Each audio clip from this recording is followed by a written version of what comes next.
సమాజంలో దేశభక్తి కొరవడుతున్న నేపథ్యంలో మరీ ముఖ్యంగా జాతీయ స్ఫూర్తిని వ్యాపింపజేయాల్సిన పాఠశాలల్లో కానీ విద్యాలయాల్లో సమాజంలో తల్లిదండ్రుల్లో దేశభక్తి కొరవడుతున్న నేపథ్యంలో ప్రతి ఒక్కరికి జాతీయత స్ఫూర్తిని చాటాలి, సామాజిక అవగాహన పెంచాలనే ఉద్దేశంతో మేము నిత్య జనగణమన కార్యక్రమాన్ని స్టార్ట్ చేశాము. ఈ కార్యక్రమంలో భాగంగా మేము ప్రతిరోజు జెండా ఆవిష్కరించడము, ఈ జెండా ఆవిష్కరణకు ఒక ప్రత్యేక గెస్ట్ని పిలవడం చేస్తున్నాము. వాళ్ళతో స్పీచ్లు కానీ ప్రసంగాలు మంచి మాటలు చెప్పించి వాటిని మీడియాలో ప్రచారం చేయడం ఒకటి చేస్తున్నాము. రెండోది, ఈ కార్యక్రమాన్ని గురించి ప్రతి ఒక్కరికి జెండాను ఆవిష్కరించే అవకాశం దొరకాలి. అంటే మన జీవిత కాలంలో చాలా మందికి జెండా చెప్పుకోవడం చూడడమే తప్ప ఆవిష్కరించే అవకాశం దొరకదు. అందుకని మనకు ఏ ఏజ్ గ్రూప్ అయినా ఏ ప్రొఫెషన్ లో ఉన్నా వాళ్ళకి ప్రతి ఒక్కరికి జెండాను ఆవిష్కరించే అవకాశం కల్పించడం కోసం కూడా మేము ఈ జెండాను స్టార్ట్ చేసాం. తద్వారా కొన్ని సామాజిక కార్యక్రమాలు జాతీయత స్ఫూర్తిని వ్యాపింపజేయాలనే మా ఉద్దేశం. ఆ ఉద్దేశంలో చాలా ముందుకు కూడా పోయాము, చాలా కార్యక్రమాలు చేసాం.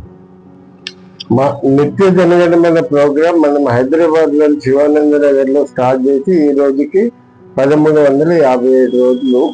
ఈ సందర్భంగా మా 1357 రోజు, దాంతో పాటు ఈరోజు సుభాష్ చంద్రబోస్ జయంతి సందర్భంగా ఈ రోజు మనం ఒక ప్రత్యేక కార్యక్రమం నిర్వహిస్తున్నాము.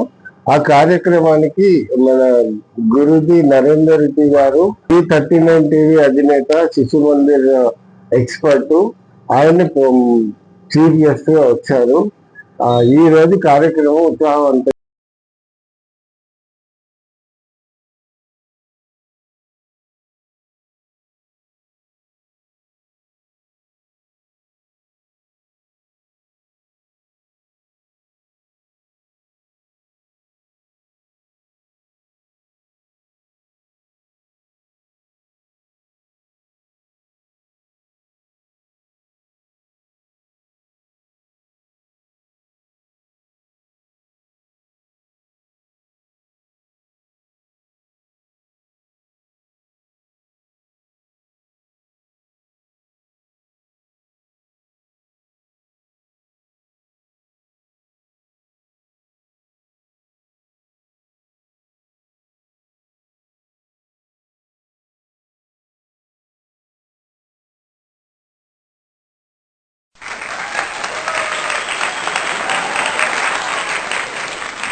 जनगणमन विधायक जय हे भारत भाग्य विधाता, पंजाब सिंधु गुजरात मराठा द्राविड उत्कल बंगा, विंध्य हिमाचल यमुना गंगा उज्जल जलधि तरंगा, तव शुभ नामे जागे, तव शुभ आशीष भागे, गाये तव जय गाथा।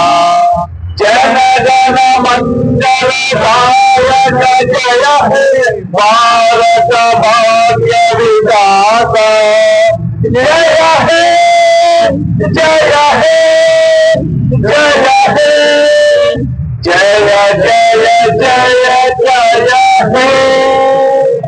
जय हिंद, भारत माता की जय, भारत माता की जय, भारत माता की जय। वंदे मातरम, वंदे मातरम, वंदे मातरम। जय हो जातीय झंडा की जय हो, जय हो जातीय झंडा की जय हो, जय हो जातीय झंडा की जय हो।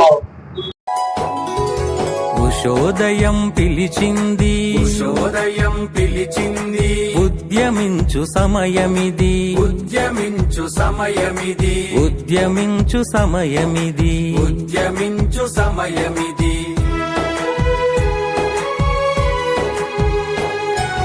భావ భావదాస్య కారు మబ్బు భావదాస్య కారు మబ్బు పొరలు తొలగిపోయాయి పొరలు తొలగిపోయాయి భీతి గొల్పు ఈ చీకటి వీధి గొల్పు ఈ చీకటి బెదరి చెదరిపోయింది బెదరి చెదరిపోయింది బంధనాలు తెగిపడగా బంధనాలు తెగిపడగా భారతాంబ మురిసింది భారతాంబ మురిసింది బంధనాలు తెగిపడగా బంధనాలు తెగిపడగా భారతాంబ మురిసింది భారతాంబ మురిసింది భవితను నిర్మించగా భవితను నిర్మించగా నవశక్తికి తరుణమిది నవశక్తికి తరుణమిది ఉషోదయం పిలిచింది ఉషోదయం పిలిచింది ఉద్యమించు సమయమిది ఆయన అందరికీ నరేందర్జీగా పరిచయము.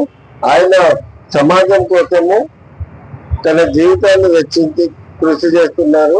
తనకున్న శక్తులను ఆర్థిక వనరులను అన్నిటినీ ఉపయోగించి పలు రకాలుగా అంటే సమాజానికి సేవ చేయడం అనేది చాలా గొప్ప విషయము. ఆయన మీడియా ద్వారా, టీచింగ్స్ ద్వారా, యాక్టివిటీ ద్వారా కూడా ఈ సమాజానికి పనికొచ్చే పనులు చేస్తున్నారు. అటువంటి విశిష్టమైన వ్యక్తి మనకి ఈ రోజు గెస్ట్ గా రావడం మన సుకృతం. ఈ రోజు ముందుగా ఆయన్ని నిత్యజనగణమన కేంద్రంలో ఏర్పాటు చేసే సుభాష్ చంద్రబోస్ చిత్రపటానికి అంజలి ఘటించాలని కోరుతున్నాను.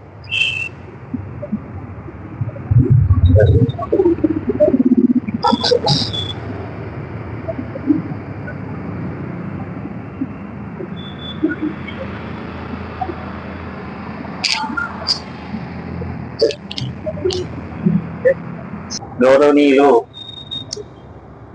శ్రీ మధు గారు, శ్రీనివాస్ గారు, దుబే గారు, సాధారణంగా దేశభక్తి అంటే అందరికీ ఉన్నటువంటిది 26 జనవరి రోజు లేదా 15 ఆగస్టు రోజు జాతీయ జెండా ఎగిరేసి ఆ ఒక్కరోజు మాత్రమే హృదయాలకు పతాకాలను పెట్టుకొని తమకు ఉండేటటువంటి దేశభక్తిని ప్రకటిస్తుంటారు. కానీ ఒక యజ్ఞంలాగా సుమారు 3 సంవత్సరాల నుంచి నిత్య జనగణమనతో పాటు ఈ జాతీయ పతాక ఆవిష్కరణ చేయడం అనేటటువంటిది గొప్ప విషయం. అందుకు వారిని మనస్ఫూర్తిగా అభినందిస్తున్నాను అని అనలేను, ఎందుకంటే వారు పెద్దవాళ్ళు కాబట్టి వారికి హృదయపూర్వకమైనటువంటి ధన్యవాదాలు, నమస్కారాలు కూడా. ఇది యజ్ఞం ఒకరోజు చేసేటటువంటిది కాకుండా సుదీర్ఘంగా నిర్విరామంగా చేయడం అనేటటువంటిది గొప్ప విషయం. ఇందాక కూడా చూశాను, ప్రతిరోజు ఒక గెస్ట్ ని పెట్టుకొని వారి కోసం ఇంత సమయం, తమ విలువైనటువంటి సమయాన్ని వెచ్చించేసి వెయిట్ చేయడం, వాళ్ళ కోసం వెయిట్ చేయడం గొప్ప విషయం. అంటే మామూలుగా కార్యక్రమం చాలా చిన్నది కనిపిస్తుంది, చూడడానికి కూడా స్వరూపం చాలా చిన్నగా ఉండవచ్చు, కానీ దీని వెనుక ఉండేటటువంటి తపస్సు దానికి రాబోయేటటువంటి రోజుల్లో మంచి ఫలితాలు ఇవ్వాలని భగవంతుని మనస్ఫూర్తిగా ప్రార్థిస్తున్నాను.